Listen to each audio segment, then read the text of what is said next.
ജനാധിപത്യം സംരക്ഷിക്കൂ, വോട്ട് ചെയ്യൂ. ജനാധിപത്യത്തിൻ്റെ ശക്തി സ്രോതസ്സായ സമ്മതിദായകരുടെ അവകാശവും സമ്മതിദാനാവകാശത്തിൻ്റെ ആനുകാലിക പ്രസക്തിയും അതിൻ്റെ പങ്കും വിവരിക്കുന്ന ബോധവൽക്കരണത്തിൻ്റെ ഭാഗമായി Saint Joseph high school Punnathara election literacy ക്ലബിൻ്റെ ഭാഗമായി അവതരിപ്പിക്കുന്നു എൻ്റെ വോട്ട് എൻ്റെ അവകാശം. ജനാധിപത്യം എന്ന ഭരണ സമ്പ്രദായത്തിൽ നമുക്കുള്ള അവകാശങ്ങളെ പറ്റി, നമുക്കുള്ള കടമകളെ പറ്റി പലരും ബോധവാന്മാരല്ല.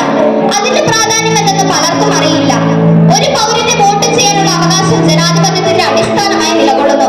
നമ്മുടെ സമൂഹത്തിൽ ഇതുമായി ബന്ധപ്പെട്ട് നിൽക്കുന്ന ചില കാര്യങ്ങളിലേക്ക് ഒന്ന് കണ്ണോടിക്കാം.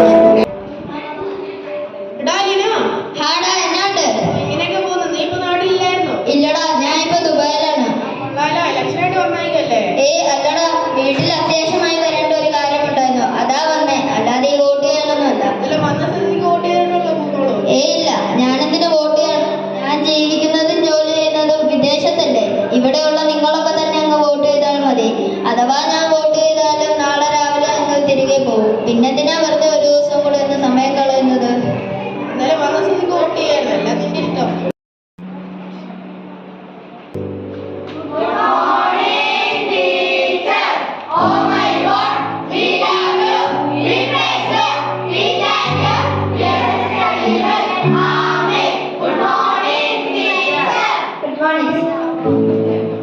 എല്ലാവർക്കും സുഖല്ലേ? സുഖം തന്നെ. എല്ലാവരും ഭക്ഷണം കഴിച്ചോ? കഴിച്ചു. നാളെ അവധിയല്ലേ?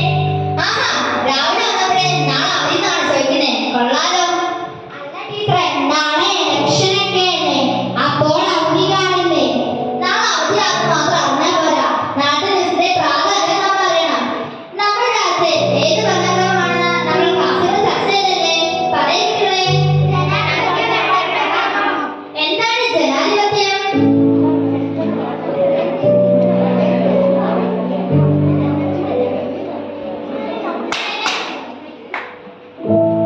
നമുക്കൊരു കാര്യം അറിയില്ലെങ്കിൽ വ്യക്തമായി തന്നെ ആ രീതിയിൽ തന്നെ പറയണം. നമ്മുടെ സ്കൂളിൽ ഇലക്ഷനൊക്കെ നടന്നല്ലേ? ക്ലാസ്സിലെ സ്കൂളിൽ തെരഞ്ഞെടുത്തല്ലേ? ജനങ്ങളിൽ നിന്ന് ഒരാളെ തെരഞ്ഞെടുത്ത ആ ജനപ്രതിനിധി ജനങ്ങളുടെ ഭരിക്കുന്ന ഭരണക്രമമാണ് ജനാധിപത്യം. അതാണ് ജനങ്ങളുടെ ആധിപത്യം. ജനങ്ങൾ നേരിട്ട് ഭരിക്കുന്നില്ല, എന്നാൽ ജനങ്ങൾ തങ്ങളുടെ വേണ്ട അധികാരം വേറൊരാളെ വിശ്വാസപൂർവ്വം നിഷേധിക്കുന്നു. ആ വ്യക്തി നമുക്ക് വേണ്ടി ഭരിക്കുന്നു. ശരിക്കും ഇൻഡയറക്റ്റ് ആയി പറഞ്ഞാൽ നമ്മൾ തന്നെയാണ് ഭരിക്കുന്നത്. ഈ രാജ്യം ജനങ്ങളുടെ ആത്മത്തിലാണ്. നാളത്തെ ദിവസം വളരെ നിർണായകമാണ്. നമ്മുടെ വേണ്ട 5 വർഷത്തെ അധികാരം നമ്മൾ ഏറ്റവും യോഗ്യത തരുന്ന ഒരാളിലേക്ക് നിഷേധിക്കുന്നു. ഒരു ഇന്ത്യൻ പൗരൻ എന്ന നിലയിൽ വോട്ട് ചെയ്യുന്നത് നമ്മുടെ കടമയും അവകാശവുമാണ്. നമ്മുടെ വേണ്ട 5 വർഷ അധികാരം ഏറ്റവും യോഗ്യത തരുന്ന ഒരാളിലേക്ക് നൽകുന്നു. അപ്പൊ ശരി, ബെല്ലടിച്ചു. ഇനി നാളത്തെ കഴിഞ്ഞ് കാണാം. Thank you.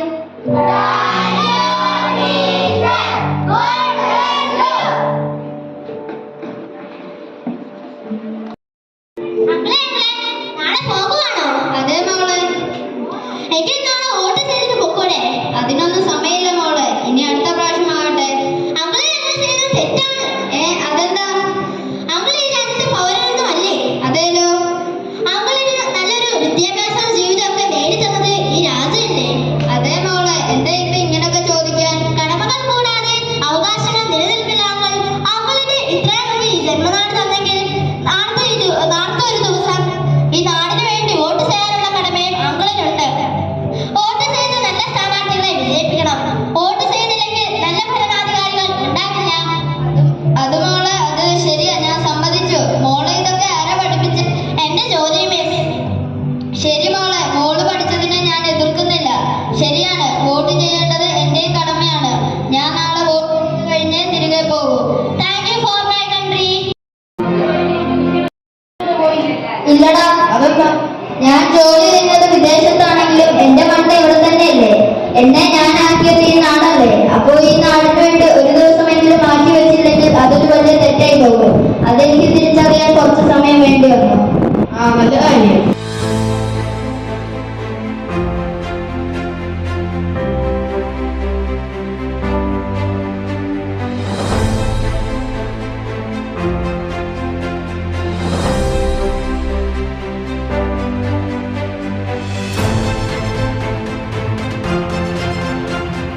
വർഷത്തിൽ